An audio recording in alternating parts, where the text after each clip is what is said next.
So one of the things when I was reading evolutionary psychology and trying to parcel out the differences in sexual attraction markers between men and women, I'll tell you a brief story as an intro to this. So when I was an undergraduate at the University of Alberta, I had some success with women, but not much. And then I went to McGill and I was a graduate student, and nothing changed really in the couple of months between when I was a, senior undergraduate in Alberta and when I was a low-level graduate student in Montreal. But how attractive women were to me changed a lot. And I thought, well, that's not you, that's something about status. And I already knew that the evolutionary theory there, and that women are more affected by, let's say, social status in relationship to sexual attractiveness than men are. But then I thought that through too, and I thought, no, women use status as a marker for the ability to gain status in novel environments. It's something like that. And so like an expensive watch or something like that, or a nice suit, shows that you have acquired resources and hints that you still could, even if things fell apart. So it's not mere power or even resources, which it's often parodied at and sometimes understood as. It's a proximal marker for something much deeper, which is somewhat akin, I think, to what you're talking about with regards to the male bowerbird. Is that way off? So let me ask you about that in terms of personality then, because sure. I've been thinking a lot about the sex and gender issue, the idea that there's an infinite number of genders. And I like to give the devil his due as much as I possibly can. And one of the things you do see in the personality literature in psychology, which is reasonably well developed, right? I mean, we have a pretty good model of human personality, 5 basic personality traits. Maybe they're subdivisable into 2 sub-traits each, so that's 10. It's 5 dimensions of variability.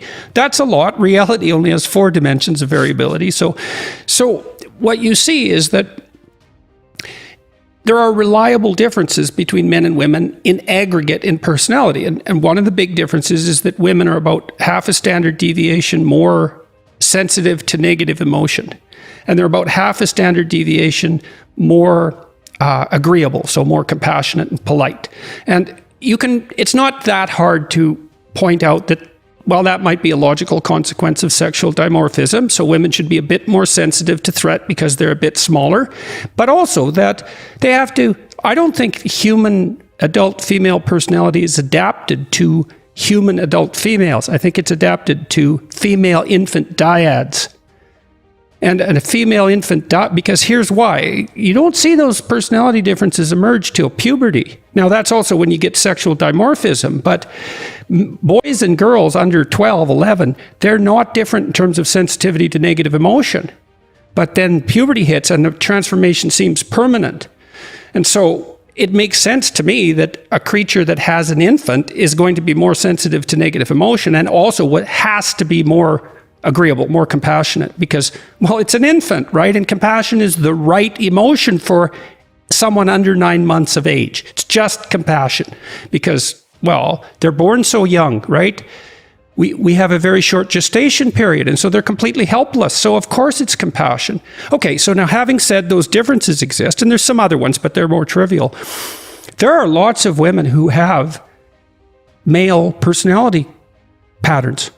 So you find women who are low in negative emotion and low in agreeableness. They're quite masculine that way. And there are men who are quite feminine in their personality characteristics. And then you could also say, well, insofar as personality is associated with gender, well, there is tremendous 10-dimensional variation. And so the idea that gender is fluid in some sense and that it's, not exactly tied to the underlying sexual structure, there's some, when it's not pushed too far, when it's not political in its intent. Well, and I think that your notion of niche transformation, niche switching there. So imagine that partly what the woman is trying to do is use markers of proximal success as an indicator of niche switching capacity. Now, they're inadequate markers, and that's partly why they can be criticized, and they're no more accurate than the claim that just because you're rich, you're good. But but status is not exactly wealth, although wealth is a proxy for status. Status is more subtle. But symbols of wealth are pretty good instantaneous proxies for status. like they're subject to all sorts of flaws and they're not sufficient, but, you know, you have to screen most people out, so you need simple markers to begin with. So Heather, let me ask you, how do you view, both as someone who's female and as someone who's an evolutionary biologist, how do you conceptualize the difference in status hierarchies in human females and human males? I'd really be interested to hear that. Like, if you look at human social hierarchies, and this is true across the animal kingdom, and then you rank order individuals in terms of their relative status, even in relatively non-social creatures that have to occupy the same territory, those that have the best local niches have offspring that are much more likely to survive. They have much lower mortality rates. And then there's something else too that psychologists have figured out that I think is right, that has a biological underpinning, which is that your serotonin system is more effective at modulating your negative emotion given a certain level of stress the higher you are up in the social hierarchy, because you're actually safer. And so part of what that implies, and this just blew me away when I sorted it out, was that when you go after someone's beliefs and they've used their beliefs to stake a claim to a position in a hierarchy, you're attacking the structure that modulates their sensitivity to negative emotion. And you know, if you're hypersensitive to negative emotion, you hyper prepare physiologically so much that you die way earlier. So this isn't trivial. And it isn't like the terror management theorists think that, you know, your beliefs somehow regulate your anxiety directly. It's no. You have a set of beliefs that gives you a stake to a claim in a status hierarchy. And so that's what we do as professors, right? We say, well, look, we have this knowledge, and that's why we get this niche. Well, then I attack the validity of your knowledge, then I make you out to be one of those fly-in bowerbirds that just ripped off the status hierarchy. And then that interferes with your emotional regulation. That's like, so let's switch you.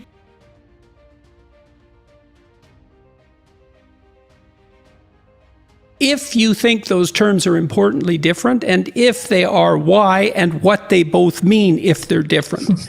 So let's start with that. One of the things that was really awful about that was that it was really hard on the high-performing graduate students, you know, because they felt that even being in the same category as the people who weren't working hard and pulling their weight devalued what they were doing, you know, and that's exactly right. And so this is also why there's a conscientiousness trait and an agreeableness trait.